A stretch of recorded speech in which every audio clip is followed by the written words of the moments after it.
Hey there, I'm Pooria, and in today's tutorial I'm going to show you how you can take renders and attribute intellectual property to them using Final Design. So I'm working on this super fast render just to show to a client of the rear diffuser for a scale toy right here in Fusion 360. I want to now save this render as I normally would, and I'm going to save this on to a folder I've set for it. And if I alt tab over to my browser real quick, you can see that render right there.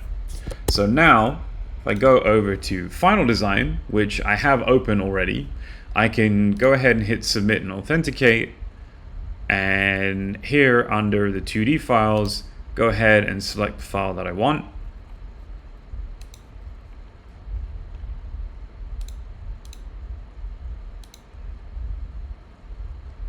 So here I've gone ahead and selected the file and uploaded it already. I now just need to put in the email addresses, so please forgive me that these are blurred, but it's for people's privacy.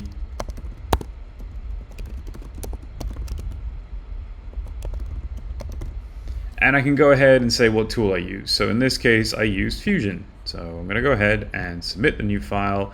It's gonna ask me to declare whether I am making a truthful submission, which I am. You just saw me create this and save the render myself. So I'm gonna go ahead and make that declaration. And that is now going to upload, and in a few minutes I'm going to have a smart contract for it. That smart contract proves that I own it, and if I need to hand this over to a client, or if I want to share data with someone so they can view it, I can now do that securely, knowing that I don't have to worry about intellectual property infringement, because it's pretty black and white that I own it.